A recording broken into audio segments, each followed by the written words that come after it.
அடுத்தபடியாக நம்ம பார்க்கக்கூடிய ராசி எதுன்னு பார்த்தீங்கன்னா, சிம்ம ராசிங்க. சிம்ம ராசிக்கு இந்த 2025வது ஆண்டு, அதாவது புத்தாண்டு நமக்கு எப்படி இருக்கும் அப்படின்ற விஷயத்த நம்ம பார்க்க போறோங்க.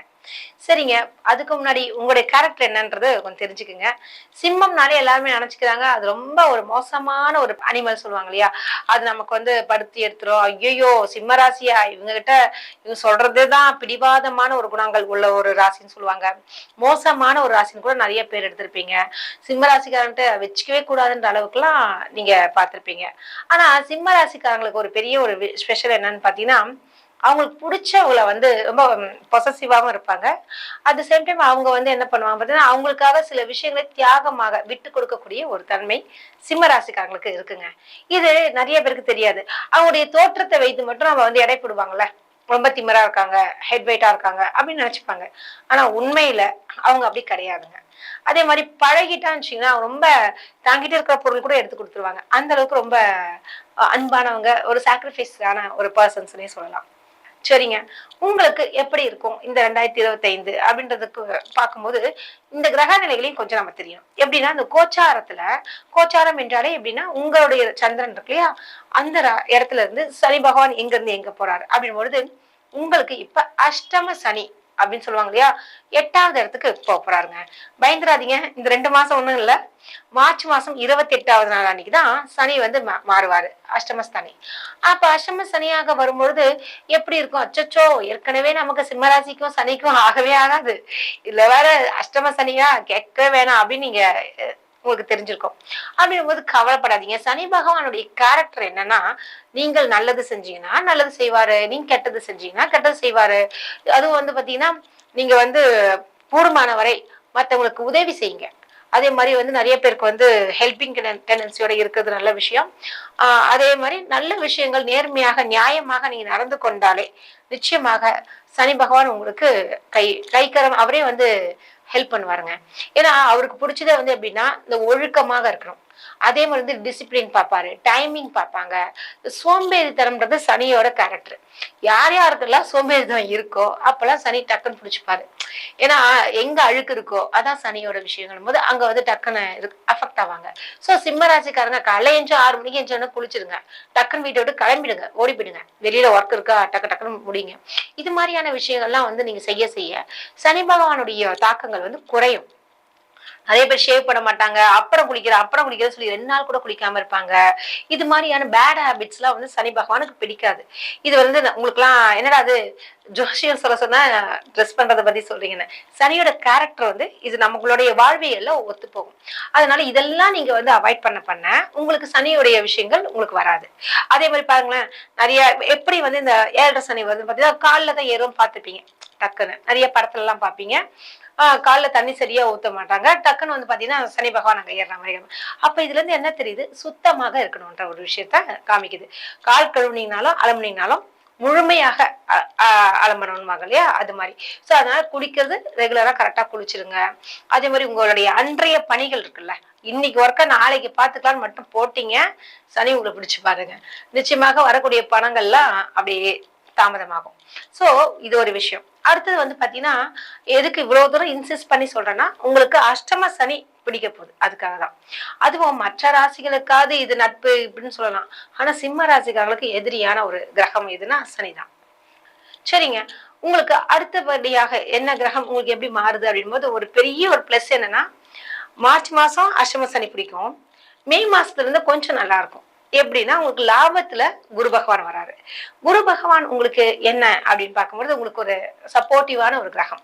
உங்களுக்கு அஷ்டம சனி இந்த பக்கம் படுத்துனாலுமே ஒரு பக்கம், டக்கு ரிலீவ் பண்ணி விடுவாங்கல்ல. ஜாமீன்ல இருக்கிற மாரி டக்கு உங்கள வந்து பிரச்சனைகள் ஆட்கொண்டாலும், நீங்க யாராவது வந்து உங்களுக்கு காப்பாத்துவாங்க. அது மாரியான விஷயங்கள் வந்து சிம்ம ராசிக்காரங்களுக்கு இருக்க போதுங்க. சரிங்க. அது இந்த ராகு அவரு எங்க போறாரு பார்த்தீங்கன்னா, உங்களுடைய 7வது இடம் என்று சொல்லக்கூடிய களத்திர ஸ்தானத்துக்கு வரப்போறாங்க. இதெல்லாம் வச்சுதான் நம்ம ஒரு பலன்கள் சொல்லப் போறோம்.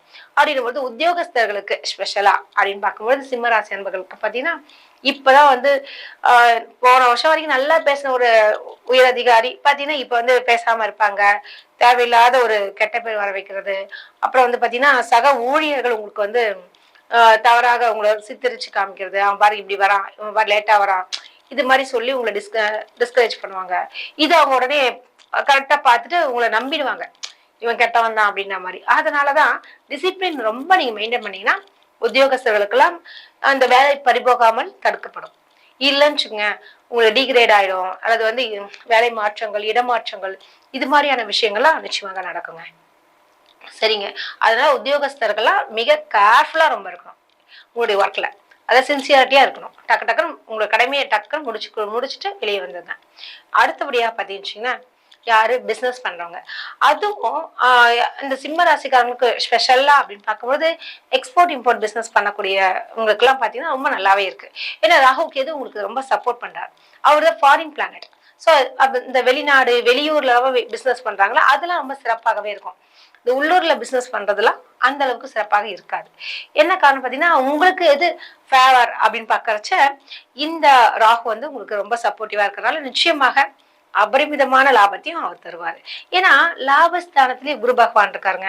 அதுவும் இப்ப என்ன விஷயம்னா, ஒரு 50% சனி பகவான் டார்ச்சர் கொடுத்தாலும் மீதி 50% உங்களுக்கு குரு பகவான் சப்போர்ட் பண்றாரு. அதனால இந்த ஒரு காலகட்டத்துல அதே மாதிரி பணத்தை வந்து எங்கேயும் போய் கொடுத்து லாக் ஆயிடாதீங்க. ஏன்னா அஷ்டம சனி இருக்கும் போது லாக் ஆயிடும். அதனால யாரையும் நம்பி பணம் இன்வெஸ்ட் பண்ணாதீங்க. முடிஞ்ச வரைக்கும் அதாவது வசூலிக்க பாருங்க, அதாவது சேவிங்ஸ் பண்ண பாருங்க. இருக்கிற பணமே போதுன்ற அந்த எண்ணத்தை கொஞ்சம் வச்சுக்கோங்க. இந்த பேராசை பெருநஷ்டம்வாங்கல்ல, அதெல்லாம் கொஞ்சம் தவிருங்க. சரி, அடுத்தபடியாக அப்படின்னு பார்க்கும்போது கலைஞர்களுக்குங்க. கலைஞர்களுக்கு எப்படி இருக்கும் இந்த சிம்ம ராசி அன்பர்களுக்கு அப்படின்னு பார்க்கும்போது, உங்களுக்கு வந்து சுக்கிரன் தான் கலைக்கு அதிபதி, உங்களுக்கு தெரிஞ்ச ஒரு விஷயம். ஆனாலும் இந்த மேஜர் பிளானட் என்று சொல்லக்கூடிய இந்த சனி, குரு இதெல்லாம் இருக்கறனால படம் செலக்ட் பண்ணும்போது கொஞ்சம் கதையை நல்லா கேட்டுட்டு செலக்ட் பண்ணுங்க. என்ன விஷயம்னா, நீங்க ஏதோ தானோ நமக்கு வந்து பெரிய பேனர்ல இருந்து வந்துருச்சே அப்படின்னு சொல்லிட்டு பண்ணிட்டீங்கனாலும் அப்புறம் ஏன் இப்படி வேஸ்ட் ஆயிடுச்சுன்ற அளவிற்கு ரொம்ப மன வருத்தம் தரக்கூடிய அளவிற்கு பிரச்சனை ஆயிடுங்க. அதனால கூடுமான வரை நல்லா யோசிச்சு எந்த ஒரு படம் செலக்ட் பண்ணாலும் சரி, அதே மாதிரி வந்து பாத்தீங்கன்னா ஒரு படம் நடிக்க போறீங்கன்னா அந்த ஒப்பந்தம் செய்யும் பொழுது முன் பணத்தை வாங்குறது நல்லது. இல்லைன்னா அவங்க ஆக்ட் பண்ண வச்சுட்டு அப்புறம் தரேன்னு சொல்லிட்டு அந்த பேமெண்ட் தராம கொஞ்சம் அலைக்கழிப்பாங்க. சோ இதெல்லாம் இந்த பண விஷயத்துல கலைஞர்கள் மிகவும் எச்சரிக்கையாக இருக்க வேண்டுங்க. அதுக்கப்புறம் வந்து பாத்தீங்கன்னு வச்சுக்கோங்களேன், இந்த கலைஞர்களுக்கு தேவையில்லாத கெட்ட பெயர், அதாவது இந்த கிசுக்கள் வர்றது, அவங்களோட பேசுறது, இவங்களோட பேசுறது, ஷூட்டிங் ஸ்பாட் எல்லாம் வந்து எதிர்ப்பாளினிடத்தில் கொஞ்சம் கவனமாக இருக்கிறது ரொம்ப நல்லதுங்க. உங்க பர்சனல் விஷயத்துல அங்க டிஸ்கஸ் பண்ணாதீங்க. இது மாதிரி இருந்து பாருங்க, இந்த வருஷத்தை அப்படியே ஓட்டிடலாம். அடுத்தபடியாக இந்த குடும்ப தலைவிகள் அப்படின்வாங்க இல்லையா, அதான் ஹவுஸ் ஒய்ஃப்ஸ். அதாவது என்னங்க இவங்களுக்கு எல்லாம் இருக்கு, நாங்க என்னங்க பண்றோம் வீட்டுல இருந்துட்டு அப்படின்றது கேட்கறது புரியுது. உங்களுக்கு என்ன ஆகும்னு பாத்தீங்கன்னா, இந்த கை கால் வலி, மூட்டு வலி, ஜாயிண்ட் பெயின், அது மாதவிடாய் கோளாறுகள்லாம் வர்றதுக்கு அதிகமான வாய்ப்பு இருக்கு. சோ நீங்க என்ன பண்ணுங்க, ஹெல்த் நல்லா பாத்துக்குங்க. அதாவது எப்படின்னு பாத்தீங்கன்னா, முடிந்த வரைக்கும் இந்த இயற்கை உணவுகள், அதே மாதிரி வந்து பாத்தீங்கன்னா இந்த ஹோட்டல் சாப்பாடுலாம் கொஞ்சம் அவாய்ட் பண்ணிடுங்க. அதே மாதிரி நேரத்துக்கு சாப்பிடுங்க. அது மாதிரி அதிகமா சாப்பிடாதீங்க. ஏன்னா டைஜஷன் ப்ராப்ளம் நிச்சயமாக வந்துடும்.